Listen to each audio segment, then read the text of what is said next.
Muy buenas noches, bienvenidos a una edición más de Don C. En esta oportunidad tenemos la grata compañía de Leopoldo Monzón y con él vamos a tratar algo que da vueltas en la cabeza de la gente.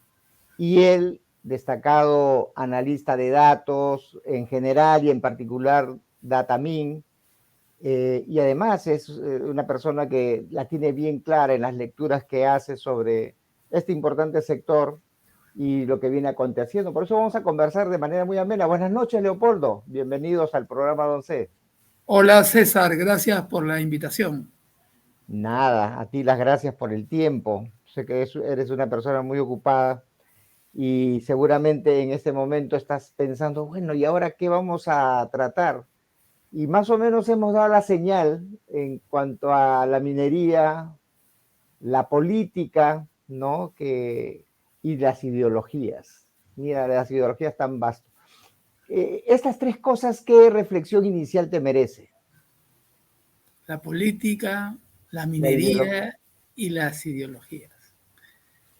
Este, La en ideología. medio, en medio de las tres cosas hay algo transversal, el recurso. Ah, no, pero por supuesto, por supuesto. Y yo te he escuchado Este, hablar mucho de eso, pero digamos, yo quería empezar con esa reflexión porque ese es, digamos, el marco donde esos recursos van a servir o no. exactamente. Entonces, la política también se nutre de recursos.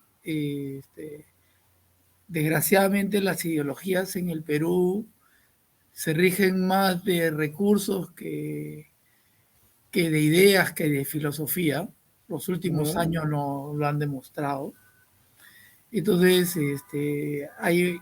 y el sector, que es el sector minero, es el sector más importante del país, indiscutiblemente como generador de recursos también.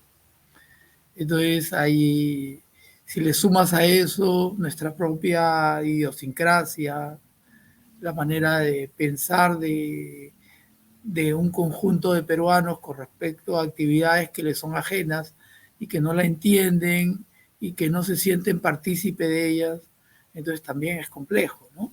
Así es. Entonces, esa es la reflexión que yo tengo, es así como todo está unido, también cómo podemos estar tan lejos de eso que nos une, ¿no? Que quiere decir qué tan lejos puedo estar yo del recurso estando tan cerca de él y prácticamente estando en mi misma localidad, ¿no?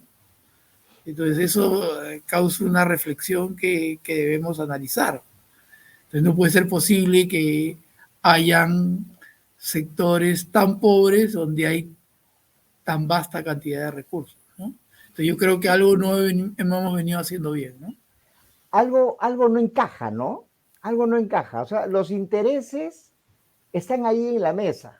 El inversionista tiene su interés, el lugareño, el que vive cerca, el comunero, para ser más preciso, tiene su interés, el Estado tiene su interés, todos tienen intereses, pero algo pasa que no conjuga. ¿Qué crees tú que está pasando?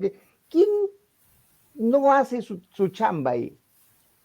A ver, yo creo que asociado a ello, y un factor importantísimo es que nos hemos llenado de legislación, de burocracia, que ha impedido que seamos más dinámicos y que ha impedido que estos tres sectores que has manifestado se junten. Si le sumas la corrupción a ello, peor Oh, aún.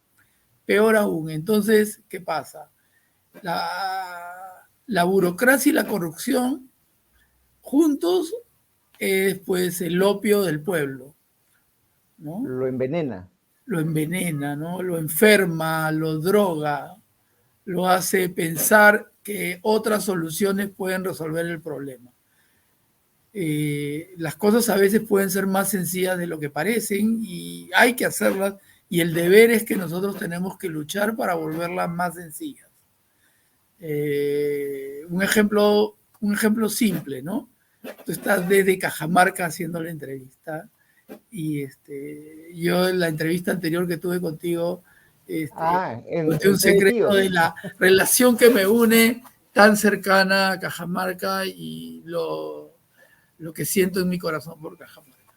Pero, ¿qué es lo que sucede? Una población como la de Cajamarca, sentada pues en un cúmulo de proyectos tan ricos y tan importantes, algunos que han salido y otros que no han podido salir, pero que el resultado de ello es que la mayoría de la población no ha sido beneficiada como debería haber sido. No niego de que ha habido un crecimiento, que hay gente que le ha ido muy bien, etcétera, pero han debido ser los más, no los menos. Entonces, el siguiente punto de esa reflexión es, si nosotros hubiésemos tenido legislación más simple, menos burocracia, hubiéramos tenido gente menos corrupta alrededor, quizás en este momento tendríamos una cantidad de gente mayor beneficiada con toda esta actividad. Entonces es fácil voltear y no echarle la culpa a la burocracia, a la corrupción y decir, no, es, es la empresa que se lleva todo y que no nos deja nada. Pero yo creo de que las condiciones para que se quede el dinero tienen que ser dadas desde el día cero. Y la manera más inteligente de hacerlo es diciendo, hey, ¿quieres entrar a trabajar conmigo? Perfecto, vamos a ser socios. No vamos a invertir lo que nos va a venir, no. Vamos a invertir lo que va a venir a futuro. No vamos a esperar que venga para invertir, sino desde hoy día cero. Yo cuando estaba en Canadá, miraba los proyectos de gas hacia la zona norte de Canadá, hacia la zona más boreal, ¿no? Entonces, yo veía cómo desarrollaban las escuelas, cómo desarrollaban toda la parte de salud, cómo se hacían las vías, cómo se llevaba el agua, etcétera. Y no se había ni construido, ni recién se había terminado la ingeniería del proyecto. Y ya se venían gastando 2.000 o 3.000 millones de dólares en la infraestructura adecuada de esas zonas, porque cuando iba a llegar al recurso, tenían que tener todas las facilidades para hacer de eso un emporio de desarrollo. Pero ahí está la solución. No es compleja, ¿sí? Ahí está. Entonces, si vas a desarrollar un proyecto como Conga, que en su momento costaba 5.000, 6.000 millones de dólares, ¿por qué no podían haber 600 millones para resolver los problemas de la Encañada y de Cajamarca? Y eso, hacer todo el desarrollo previo de todas las comunidades que estaban alrededor de las cuencas que formaban, no eran más de 120.000 personas, que significaba una inversión de 400 o 500 millones de dólares en ese momento. Eso, como adelanto de los impuestos que iba a cobrar el Estado por las ventas que se iban a hacer de ese yacimiento, pagaban en 4 o 5 años todo ese desarrollo. Entonces, o llámalo el precio de la concesión. Ya, yo te voy a conceder el recurso para que lo explotes y pagas tanto para ser distribuidos en mejoras de las condiciones. Pero claro, pero que va y que disminuyen de tus propios impuestos. Ok, o sea, para no mejor, hacer que las condiciones de rentabilidad del mismo se afecten. Así es. De competencia mundial de depósitos, pues son depósitos de características mundiales. Entonces ahora, si multiplicas Conga, le sumas Michiquillay, le sumas Galeno, le sumas La Granja. Entonces, imagínate, yo estoy seguro que en estos momentos, 2023, Cajamarca estaría teniendo el PBI más alto después de Lima de todo el país, ¿no? Así es, y mira, conversaba con Carlos Santa Cruz hace como 2, 3 años salió un libro, El cobre. Eh, en realidad hay una proyección muy interesante sobre todo a ver, ¿cómo se llama? Metalogenético, lo metalogénico.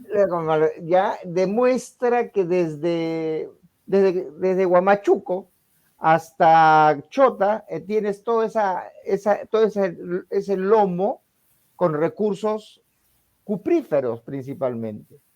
O sea, lo que tú dices es cierto, lo que pasa es que nunca se van a poner de acuerdo las comunidades porque sienten que no van a participar de esta fiesta, los empresarios porque sienten temor de que haya movilización y los políticos porque están de repente buscando mejores posturas debajo de la mesa. Entonces, así no obtenemos ninguna posibilidad de sacar adelante al país con esos recursos que Dios nos ha proveído. Pero por eso. Entonces, te conté la solución antes de terminar de hacer el diagnóstico y ahí te adelanté un poco el tema, pero el tema es ese, estoy de acuerdo contigo. Es cierto que existe ese cinturón del cobre en esta zona, es cierto, los yacimientos están, lo más difícil es demostrar que un yacimiento es una realidad. O sea, lo que nosotros decimos, calcular los recursos y las reservas. Eso es lo más complicado, lo más oneroso, todo lo demás es financiable, es manejable, compite en un mercado mundial de proyectos, ¿de acuerdo? Cajamarca ya tiene evidenciado gran parte de su recurso mineral. Eso es sumamente importante. Eso lo pone en una ventaja conjuntamente con Apurímac y Arequipa en el ranking nacional de grandes proyectos. Entonces, hay que aprovechar esa coyuntura. Lo siguiente era lo que te decía. Ya en este estado de yacimiento podemos hipotecar un poco del futuro el Estado. Si la empresa privada también quiere participar en buena onda, en buena forma. Además ya hay los mecanismos, la obra contra impuestos, etcétera. Pero yo creo que esa relación, el Estado no tiene que meterse la mano al bolsillo para nada. Lo único que tiene que salir al mercado y decir, yo tengo este recurso y yo tengo a la compañía que lo quiere desarrollar. Señores, ¿qué necesito? Adelántame plata por 4 o 5 años, el 10% de los ingresos que voy a tener, porque los voy a gastar en infraestructura y los voy en desarrollo social, en temas ambientales, lo que le va a dar a mi proyecto la consistencia de que no hayan problemas sociales por alguna injusticia que podría haber en el reparto de los mismos. Entonces, por lo tanto, yo tengo una ventaja porque la probabilidad que haya algo social que lo impacte va a ser menor. Y salgo con esa premisa y vendo mi proyecto y aparezco, porque el Perú también tiene que ser promotor. Es, César, como si tú y yo fuéramos socios. Tú eres dueño 70% de una empresa y yo soy dueño 30% de la empresa. Entonces, cada año pasamos a cobrar nuestros dividendos. Eso es lo que sucede al Perú con sus minas. El Perú es dueño del 30% de todo ese ingreso, si no es más. En algunos casos puede llegar al 35, 36, 37.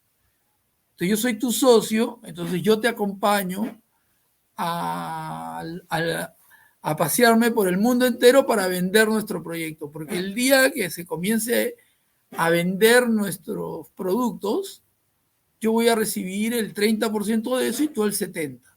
Entonces tenemos que ser socios, amigos, tener una idea en común, luchar porque eso sea realidad, porque nos va a beneficiar a ambos.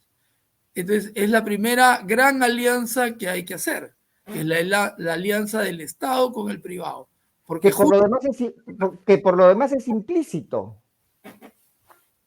O perdón, explícito. Explícito. Es explícito, o sea, esa alianza existe hoy y va a existir siempre. Entonces viene la ideología y dice, no, los capitalistas ganan mucho dinero.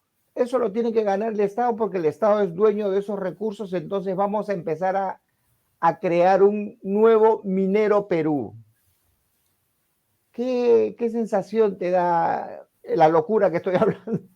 A ver, te lo están hablando, ¿ah? A ver, la historia ya te ha demostrado que ese no es el camino. Yo no estoy hablando, no quiero juzgar si alguien solo por ideología lo piensa. Yo quiero ser bien pragmático en la respuesta. Okay. ¿Qué te dice la historia de una solución de este tipo? Aquí en el Perú, fracaso total. Claro. En los años que se privatizaron los proyectos de este estilo, no hubo uno que ganó dinero y cuando lo ganó lo perdió muy rápidamente.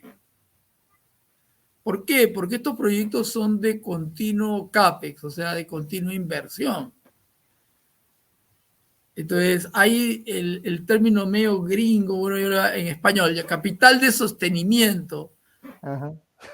¿No? ¿Qué quiere decir eso? Que si yo no hago el mantenimiento de mi mina, no compro equipos nuevos, etcétera, no voy a seguir teniendo la productividad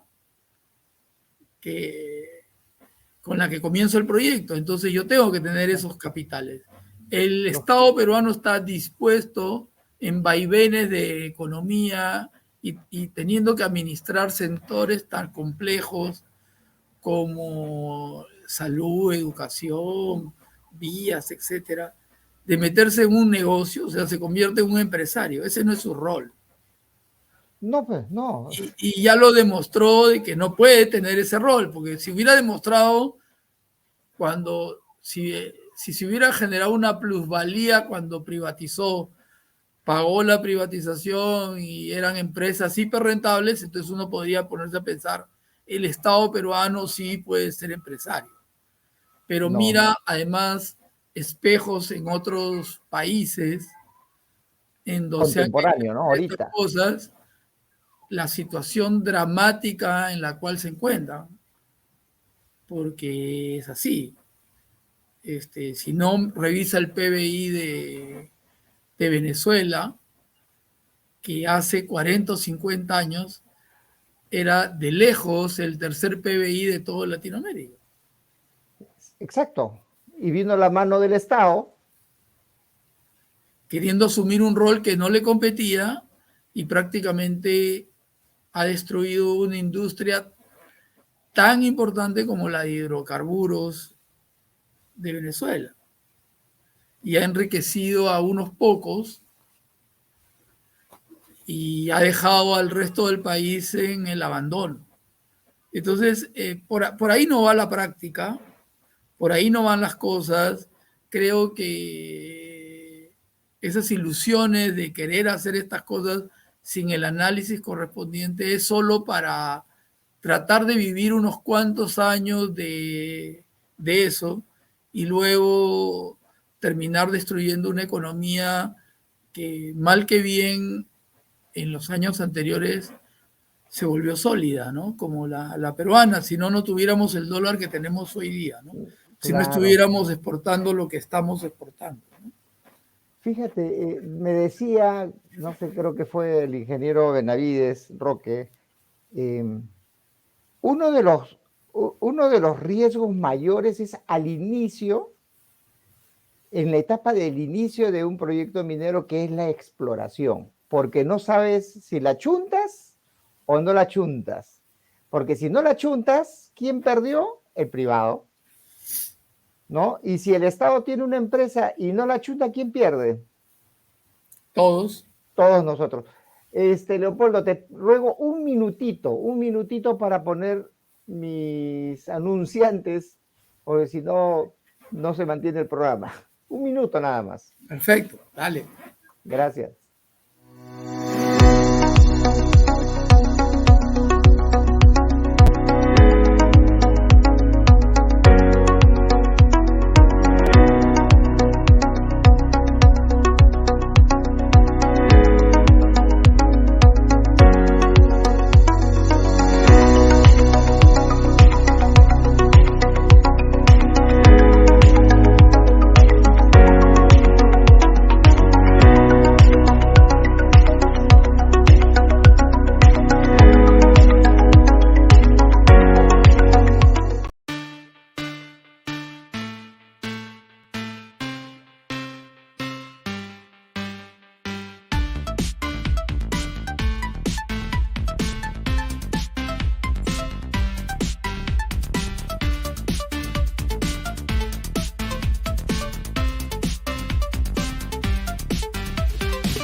Sí, volvemos con Leopoldo. ¿Tú tienes mascotas en tu casa, en tu hogar? ¿Perritos, algo así? No. Sí, por eso estaba viendo la publicidad con mucho Interés. detenimiento.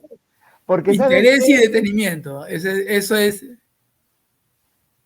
La A gente ver, viaja, tú viajas mucho y hay veces dices, pucha, de repente, ¿con quién dejo a mi mascotita, no? Y siempre hemos visto que vas a Cieneguí o vas a otro sitio, pero siempre a las mascotas las tienen en caniles, encerrados ahí para que no. Nada, Nalalán, por lo que yo conozco, es un lugar en donde los perros los crían así sueltos, tienen que tener ciertos requisitos, por cierto, y totalmente como si estuviera en su casa. Por ejemplo, hay perritos que duermen en el cuarto de sus papás, como le llaman ellos, y lo llevan y los hacen dormir al costado de su camita con su cobija y le dan una vida similar.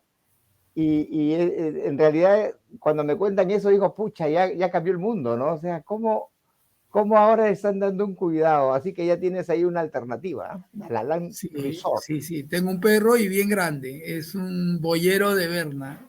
Ya. Y el perro es prácticamente el dueño de nuestra casa. Entonces, es un tema que lo que hago es de que a veces le pido a uno de mis hijos que se quede en la casa cuando me voy. Ah, ok. Pero esta es una buena opción. Claro Este, que sí, a veces los hijos de ya, papá, tranquilo. Entonces, estábamos en este asunto del costo más incierto, la incertidumbre es en el momento de la exploración. sí, Si lo y haces ahí que, privado, pero ¿qué, ¿qué problema adicional a esa incertidumbre existe en nuestra legislación minera? ese es un gran punto que has tocado, ¿ya? O sea, yo coincido con el comentario de que ese es el momento más crítico para cualquiera que nos dediquemos a esto, el tema de explorar y el tema de nosotros de hacer el mapeo geológico y especialmente la perforación diamantina o los túneles para accesar al mineral que hemos identificado que podría haber en el yacimiento. Uno es lo más caro y lo más incierto. Es el mayor capital de riesgo que puede haber y uno de los mayores de cualquier industria, conjuntamente con la gasífera o la petrolera, ¿no? Así es. Eh, y a eso los años nos han sumado una variable que es la famosa tramitología, permisiología, ¿no? Que yo creo que lo han inventado cuatro tipos que querían chamba Para y sus entonces amigos, te dijeron, a ver, ¿a quiénes le va bien? A los mineros vamos a engastarnos acá y vamos a hacer un montón de leyes, cuanto más complicadas mejor y cuanto para sacar plata a las propias empresas, ¿no? Con esto no estoy siendo peyorativo con respecto al tema de lo importante que es el tema medioambiental y social, del cual ah, trabajo no, muchísimo, pero llegar a locuras como las que hemos llegado en el Perú tampoco pueden ser, no pueden dejarse de nombrar, ¿no? Entonces, comenzando por ahí, en la exploración. La parte exploratoria es donde menos daño haces al ambiente. ¿Por qué? claro, Porque no es que vayas a hacer un gran movimiento de tierras, ni que vayas a hacer gran actividad. Lo que vas es a identificar el recurso y para eso el desarrollo minero es limitado y la actividad es limitada. Y además, ¿por qué tendrías que demorar 4 o 5 años para conseguir un permiso para hacer una actividad exploratoria? Y eso es lo que pasa hoy en día en el país, ¿no? Entonces sí, es solo ganan los terrible. consultores, hermano. Y los consultores han nacido de las propias empresas o del Estado que han generado esto y han armado un caos. Entonces lo que hay que hacer es una cosa muy sencilla. Aquí uno que quiere explorar firma una declaración jurada con el Estado y pone una fianza al costado. y le dice al Estado, mira, yo quiero explorar estas 100 hectáreas, 50, 20, y este es mi proyecto, yo termino mi exploración y voy a dejar todo el ambiente tal cual lo encontré, y si no lo dejo tal cual lo encontré, me ejecutas la fianza de forma inmediata. Y no me vuelves a dar otro proyecto de exploración en los próximos 10 años o 20. Entonces yo tengo que cumplir sí o sí. Sí. Y me los das en 30 días. Ese es el Entonces, camino correcto. entonces yo en 30 días arranco mi proceso de exploración que me puede tomar 2, 3 años, 4 años. Acabado esos 2, 3 años, regresa el Estado y mira, perfecto, ¿ya te quieres ir? Sí, no encontré nada. Perfecto. A ver, tu carta fianza, ¿cómo está el ambiente? Perfecto, toma, te devuelvo tu carta fianza. No, que dejaste perforaciones abiertas, que dejaste un túnel abierto. Voy a cobrarme tu carta fianza y voy a convocar a 3, 4 empresas que hagan el cierre de esa exploración.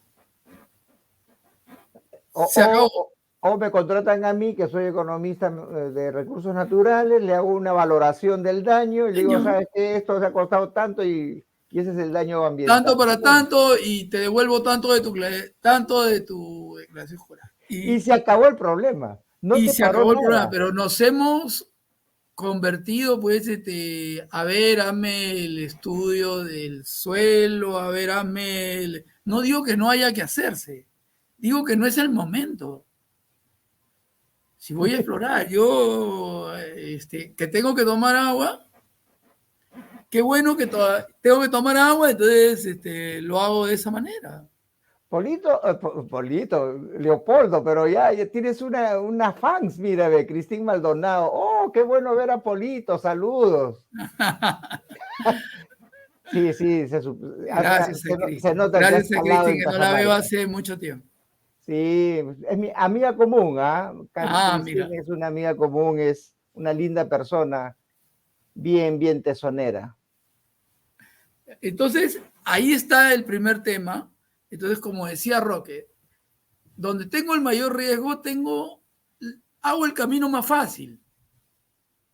Entonces, Lógico. y te voy a soltar algunos números, ¿ya? A Mira, ver, a la fecha, se han hecho 5.000 declaraciones de impacto ambiental. 5.000, ¿de qué periodo? ¿Qué periodo? Desde que apareció este tema de las declaraciones, que fueron al final de los 90 hasta ahora, ¿no? Ok, ya.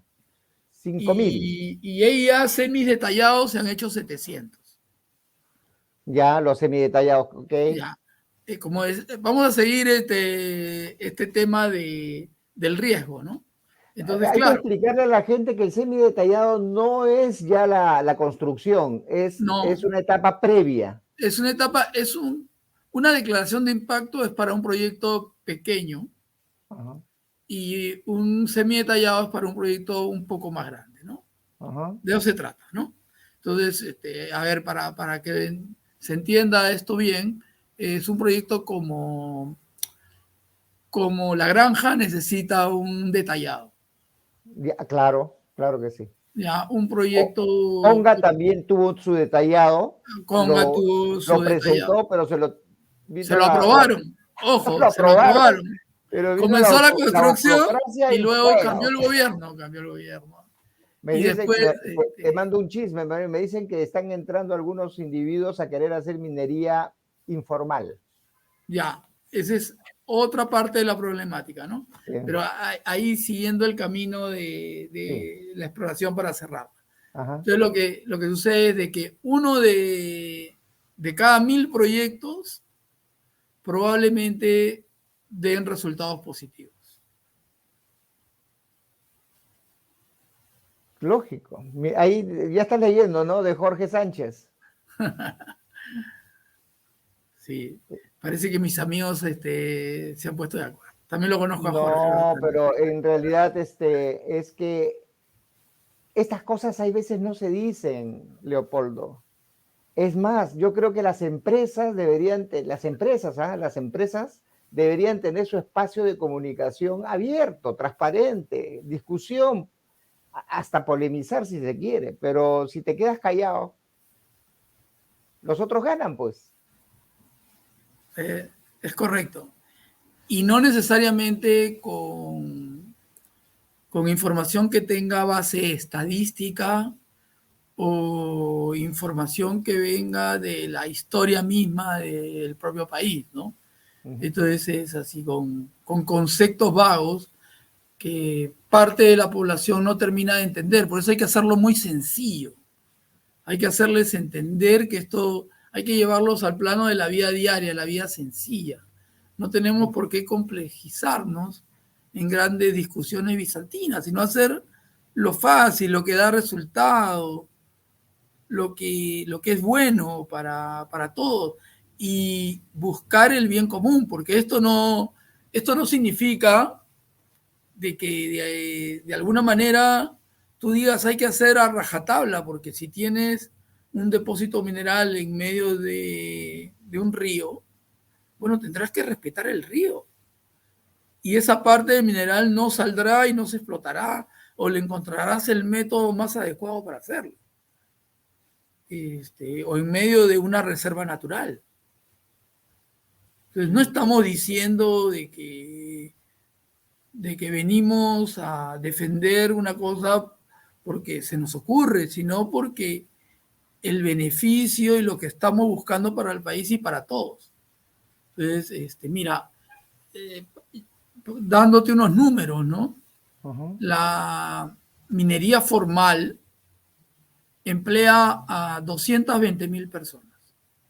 Obviamente alrededor de la actividad, empleo directo, y hay un empleo indirecto a partir de la actividad minera que es de 1 a 10. Entonces tienes casi 2 millones de personas vinculadas a la minería formal. En la minería informal trabajan 500,000 de personas. O sea, 2.200.000 más 500.000. 2.700.000 personas, 5 personas por familia, un tercio del Perú depende de esta actividad. El 60% de las exportaciones y más del 10% del PBI. Pero si los arrinconas, ¿qué pasa? No, si los arrinconas de esto va a ir disminuyendo. Como ahora los están arrinconando. Sí, ¿Es claro, un craso error? va disminuyendo, va disminuyendo, va disminuyendo. Si tú logras vencer toda esta actividad económica, vas a tener una nueva masa de pobres al país sumada a la que ya tenemos, que es un tercio que está prácticamente fuera de todo este sistema, que es la realidad. Entonces, ¿cuánto más crecería eso sin esta actividad económica o en manos del Estado? Entonces, no podemos permitirlo. Entonces, tenemos que defenderla, pero defenderla con argumentos sólidos, con atrayendo la tecnología, formalizando al informal. Pero no es cuestión de darle la espalda.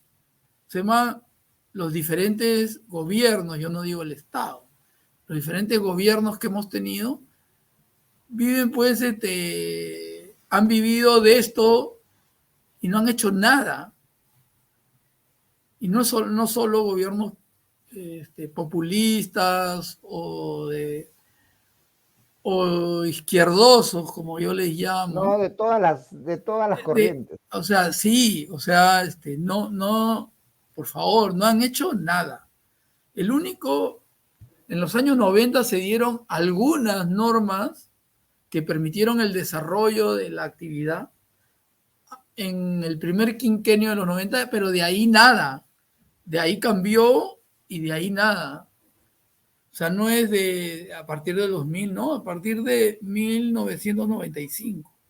Empezó a caer, a caer, a caer. O sea, hubo momentos que los precios hicieron que la actividad creciera.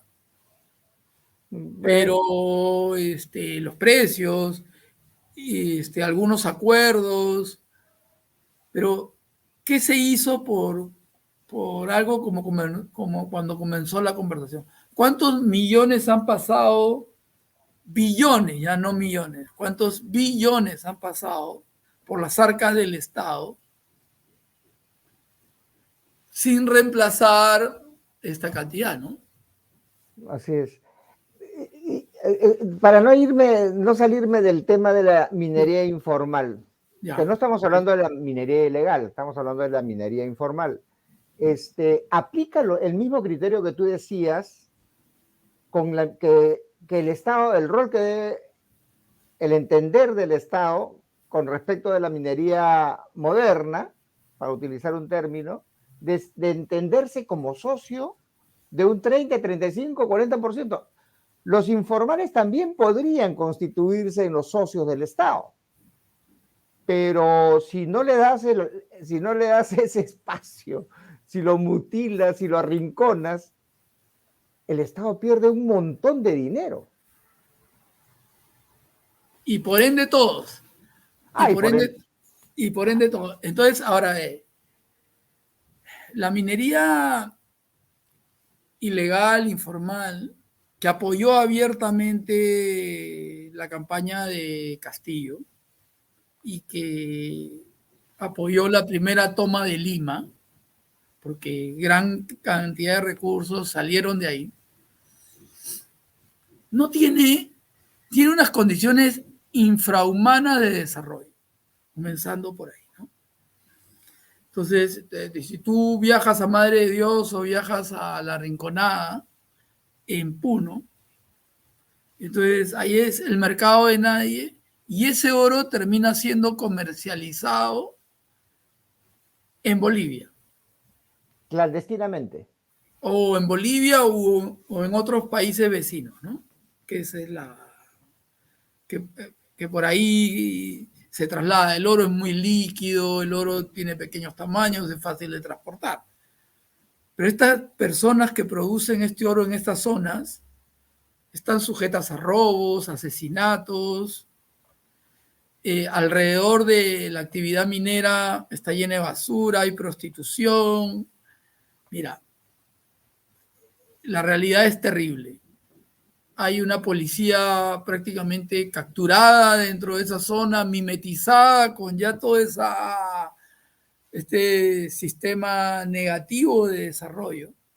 Pero imagínate que tú tomas una medida drástica y dices, yo voy a poner un banco de la nación, yo voy a poner una planta de tratamiento ahí, yo voy a poner al ejército por un tiempo ahí conjuntamente con la policía, voy a dar seguridad de verdad, voy a dar las condiciones y voy a poner un centro de la SUNAC para formalizar a todos los que venden y voy a cambiar el régimen de tributo para esta zona en particular donde se desarrolla. Como un sistema impulsor. Un sistema impulsor por una cantidad de años. Y eso lo va repitiendo el modelo en cada zona donde hay una actividad de este tipo. Que las hay en el norte, sur, centro, en todo. Allá olvídate, ya está desperdigada por todo el país. Si te vas a las Lomas en Piura, la encuentras. Si te vas a Patás en La Libertad, lo encuentras. Si estás en la franja Nazco-Coña, la encuentras. Si estás, etc. Entonces, yo Estado, esa es mi manera de recabar mis impuestos. Y no tengo que cobrar el 30% como la actividad de minería, sino grabo con un 5, 7%. Pero allá hay una planta que yo he hecho la promoción adecuada, tengo el Banco de la Nación, tengo la seguridad y el oro se va quedando en el país. O por lo menos va pasando por el escáner, pues, ¿no? Pasa por el escáner, se queda en el país, ya se da un clúster alrededor de esto que multiplica ese factor como lo multiplica la gran minería o la minería formal y pasa pues de tener 200.000 personas que a 2 millones como pasó la minería formal y como puede pasar la minería informal. Entonces cambiamos, son decisiones. Todas las decisiones pasan por romper la burocracia, por romper los esquemas tradicionales, pero tiene que ser un rol de un Estado promotor y más que nada consciente de su pueblo. O sea, todas estas medidas no son para beneficiar al más rico, son para beneficiar al que menos tiene. O sea, 3 medidas hemos conversado hoy. Es darles plata antes que comience el proyecto. ¿A quién beneficia? A los más pobres. Claro. Estamos diciendo, cambia toda esa locura de trámites por algo sencillo con una carta fianza. ¿A quién beneficia el que haya más exploración? A los trabajadores y a los pobres. Porque claro. todo ahí es capital de gasto. O sea, no es que el minero gane más, sino que va a tener para dar más empleo. Cosas, no va a vender nada. Ya no van a ser 5.000 días ni 7.000 EIA, 700 EIA, sino pasaremos a los 2.000 EIA. Batimos récord. Y la tercera medida es a los que lo necesitan y a las que necesitan formalizarse, y no solamente los mineros, ¿verdad? También los industriales y todo, darles condiciones de tributación diferentes. 3 medidas que si las explicas, la gente entiende que van a favor de los más necesitados. Y no a favor de un sector para que gane más plata el rico, no, sino para que los pobres dejen de ser pobres y pasen a un sector beneficiado de desarrollo. Dicho como con manzanitas, ¿no? Nos hemos demorado, ¿cuánto? 43 minutos y ya explicaste las 3 formas cómo se podrían resolver los grandes problemas que circunscribe el sector minero, que es la política y las ideologías. Porque en ese escenario planteado, los trámites sencillos, la formalidad y la plata por delante, no necesitas más que aplicar, porque el marco jurídico se puede ajustar con muy pocos cambios hacia ellos. Y punto. Ahora, Jorge Sánchez nos dice, ¿cómo reemplazar Quellaveco? En realidad yo no estoy muy enterado de Quellaveco, de repente tú tienes más información, y como es una pregunta, nosotros solemos darle la respuesta a nuestros televidentes. A ver, yo creo que Jorge va a lo siguiente. Quellaveco ha sido el último gran proyecto que se ha construido en el país en el sector minero. ¿Ya? Quiere decir que Quellaveco se ha construido en Moquegua, lo ha construido una compañía que se llama Anglo American, que es una compañía muy importante a nivel mundial. Estuvo en Cajamarca con Michiquillay, que se tuvo que ir. Estuvo ahí, claro, estuvo en Michiquillay, Anglo American, en las épocas de Lucho Marquese. Ajá. Y entonces, Quellaveco se ha construido bien, ha tenido pues como todos sus avances, pero se ha construido bien. Ha generado un ingreso de dinero importante en la etapa de inversión y hoy día es uno de los principales productores de cobre. En el lado sur, Quellaveco queda en medio de Cuajone y Toquepala, entre Moquegua y Tacna.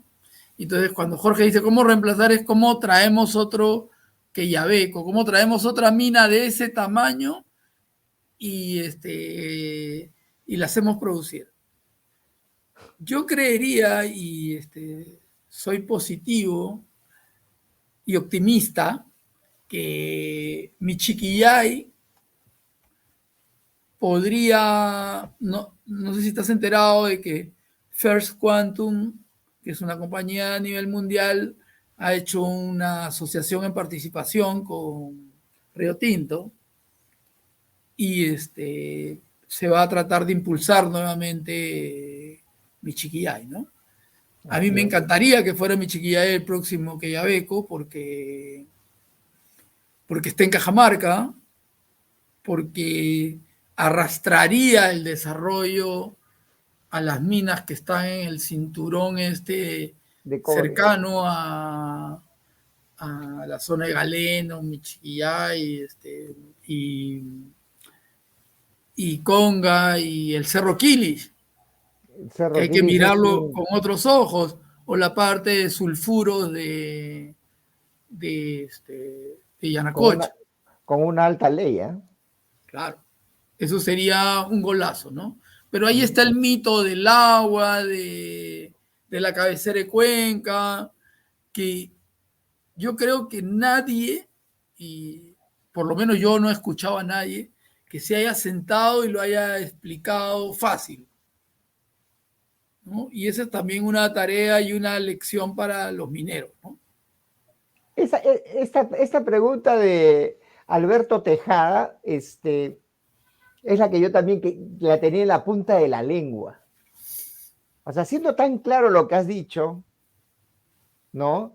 ¿Acaso hay intereses que se oponen a esto? ¿Por qué no se da? Esa es la pregunta. O sea, necesitamos más entendimiento para comprender la lógica de estas propuestas, que pueden haber otras, ¿ah? Complementarias, pero ¿por qué no se dan? A ver, yo creo de que aquí hay dos factores. Ojo, y nosotros estamos en una lógica que no defendemos a nadie. Estamos en una lógica para que las cosas fluyan y caminen. Exacto. ¿De acuerdo? Libertad. Muchas veces el plantear cosas como estas no terminan de agradar a los mineros mismos. ¿De acuerdo? Ya veo cómo se preocupan. ¿Ya? Ojo, ¿no? Porque tú les estás diciendo, de repente los pones a titubear les estás diciendo, oye, hay que poner plata por adelante. Oye, hay que formalizar a los informales. Claro. Aunque ya el mundo comienza a cambiar y Minera Poderosa, que es la principal productora de oro, ya lo comenzó a hacer. Y algunas otras mineras le han seguido. Entonces, ¿cómo ha llegado a ser Poderosa como la principal minera de exportación de oro en el Perú? Si no es con el apoyo de comunidades y personas que están alrededor, que están desarrollando actividad minera, que antes eran llamados informales, porque ahora no lo son. Ya están integrados. Ya están integrados. Entonces, es un poco romper mitos. Lo otro te lo dije al inicio. La mezcla entre corrupción y burocracia es el segundo tema y es un interés que se opone. Porque esto puede sonar bastante interesante. Pero yo voy donde el ministro de Economía y él lo puede entender quizás. Pero de ahí abajo va a llegar un momento que la persona que lucra de un permiso o de algo, dice, oye, ¿qué pasa si yo doy este permiso? ¿Qué pasa si esta ley se ejecuta? O el que tiene que hacer la ley. Entonces ya no voy a conversar, vamos a ponerlo así, ¿ya? Sin ser muy radicales. Ya no van a venir los mineros a hablar conmigo. Esto va a ser muy sencillo. Ya no van a pasar. Va a venir el señor que da el permiso del agua y va a decir, pero antes yo conversaba, venía el gerente de tal minera y me llamaba por teléfono y tenía mi canasta a fin de año. Business. Pero peor aún, no te has puesto a pensar... No puede haber nada más peor que eso. No, peor aún, yo te digo, ¿no te has puesto a pensar que a veces el enemigo está en casa? Ah, no. O sea, el funcionario de la minera que entorpece el desarrollo de la propia minera, o sea, porque viene el dueño y te dice, yo quiero hacer, hay que darle la plata a la gente, hay que apoyar, hay que construir, hay que hacer. ¿Y quién es el que se opone? El funcionario de mando medio bajo, bajo medio, como quiera verlo, que agarre y que dice, no haga eso, si le damos nos van a pedir todos los días, y no, mejor vamos por otro camino. Oye, yo no te he contado eso, ¿eh? Esa es parte de mi vida. Te estoy leyendo la mente, yo era jefe de relaciones comunitarias, tenía que echarme a cada rato por esos temas. Correcto, mira. Estoy tomando tus palabras, ya no son... para que no se peleen conmigo mis amigos mineros.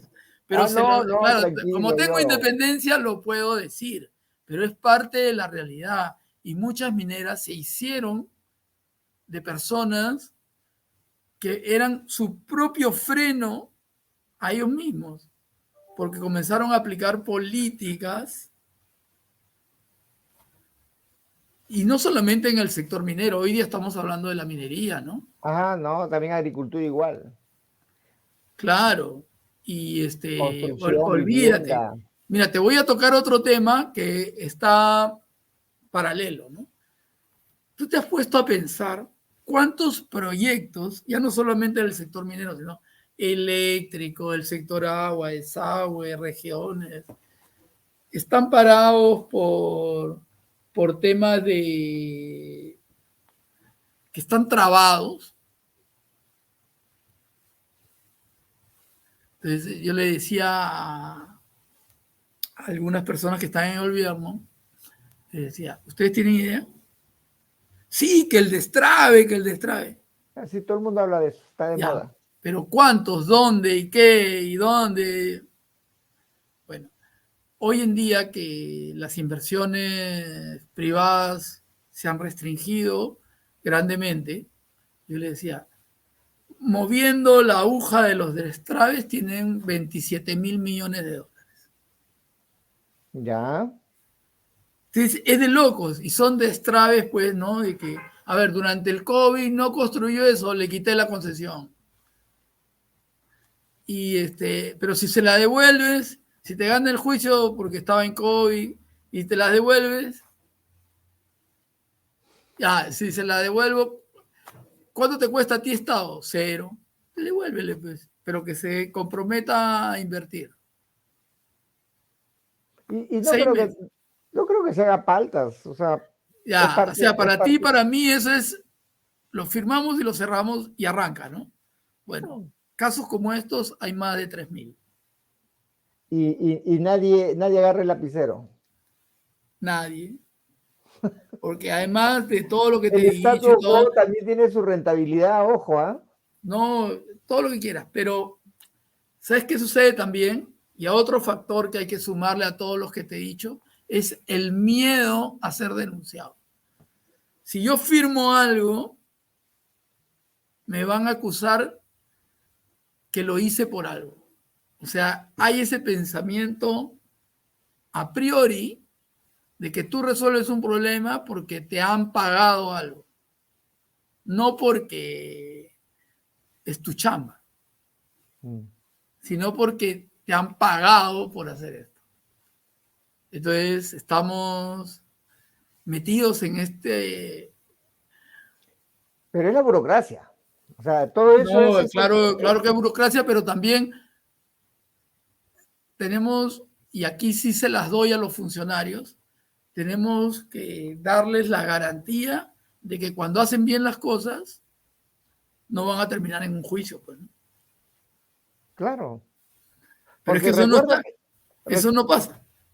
A recuerdo veces se que hace esto bien las cosas y terminas en un juicio. y si no haces nada, también te ponen por también, o sea, Por al final omisión. te cae Pero apanado. no, pero finalmente si no haces nada, mejor. El muertito, cobraste tu plata y pasó. Ahora ya no sabemos. Había una película con Eddie Murphy que se mete a la política y le preguntan, usted tiene que votar por esta ley y va a recibir $50,000, ya. Y si no, y si no voto por esa ley, vas a recibir $50,000 también, si es que, pero por otro canal. O sea, al final, en reversa, acá por hacer o por no hacer, puedes también recibir Por sí o por tu no. quechi, tu quechi. Eso es cuando hay intereses asociados. Sí. Pero cuando hay una política de Estado, por decir, estamos en el mundo de los renovables hoy en día, ¿no? Saltando un paso para ese tema, ¿no? Para cerrar, Sí, las responsabilidades. A mí me queda claro que las responsabilidades están compartidas. Uno, las empresas. Ojo, las políticas de las grandes empresas, que también juegan su partido. Dos, los políticos. Los políticos están metidos. Y los políticos con un Estado que cada vez es más obeso y más obeso, entonces no tienes por dónde andar. ¿Qué hacer?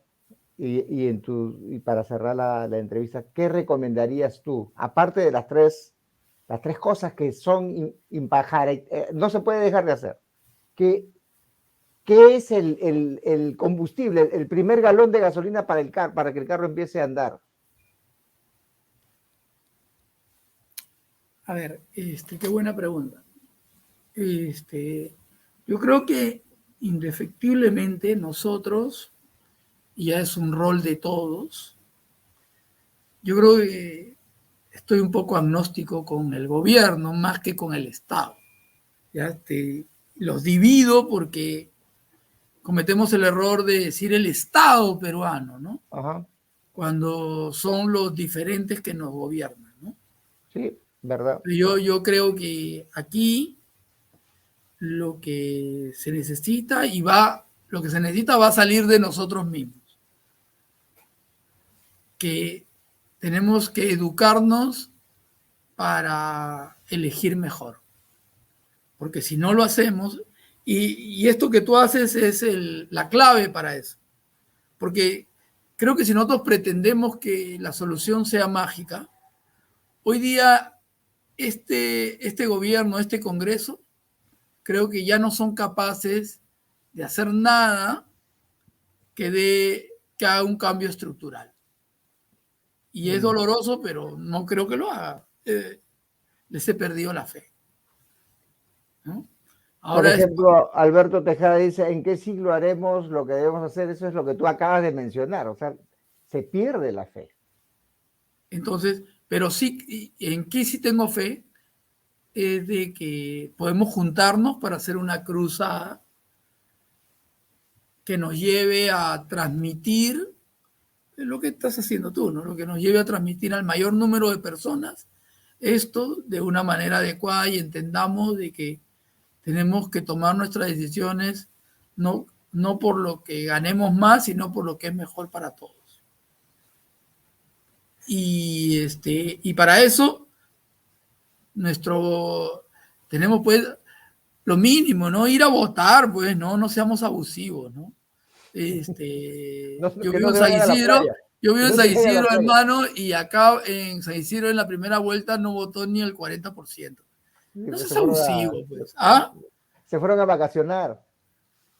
Y en Fin la de segunda semana vuelta largo. no llegó al 60%. Entonces, y te quejas, creo que Ah, no hay, no hay justicia en la queja. no hay justicia en la queja. Cuando se trata de una cosa como las que ha pasado. Eso. O cuando ya voltea los ojos y dice, no, yo no veo nada. Entonces creo que la entrevista anterior yo te explicaba cómo fluían los votos y todas esas cosas, ¿no? Sí, Entonces, terrible. entonces, claro, si no has hecho nada, ni al menos has investigado qué pasó, y solo por dogma defiendes o atacas, y no entiendes los pormenores, vamos, vamos muertos, ¿no? Entonces ahora creo que nos toca esta última reflexión que pones en la mesa es para hacernos meditar qué tenemos que hacer nosotros, Exacto, exacto. más que No qué el tiene otro, que hacer por nosotros. nosotros este gobierno. No, yo creo que no hace nada. Somos nosotros, ¿qué tenemos que hacer nosotros por los demás? Para que comiencen a hacer, para comenzarles a darles información y a decirles, mira, así van a ser mejor las cosas. Muchísimas gracias. James Buchanan ya lo dijo en The Public Choice. O sea, nosotros tenemos que empezar, porque el político siempre va a ser el político, el gobierno siempre va a ser el gobierno, ellos tienen sus propios intereses y no, por ahí no está la salida es primero por tu actitud personal. Leopoldo Gracias. Monzón Ugarriza, muchísimas gracias. Mira, era media hora y ya nos hemos soplado la hora completa. Gracias, César. Disculpa que te quité tiempo. No, no, no. Encantado, te abrazo. Chao, hermano. Gracias. Ha sido una conversación muy, pero muy interesante con Leopoldo Monzón Ugarriza y espero que lo disfruten. Ya saben, este programa lo tienen en las redes sociales y lo pueden compartir. Nos vemos mañana. Mañana hay un partido muy importante, así que vamos a hacer una previa con una periodista deportivo, Hani Arana. Nos va a acompañar para hablar un poco de este importante acontecimiento futbolístico. Hasta mañana, nos vemos.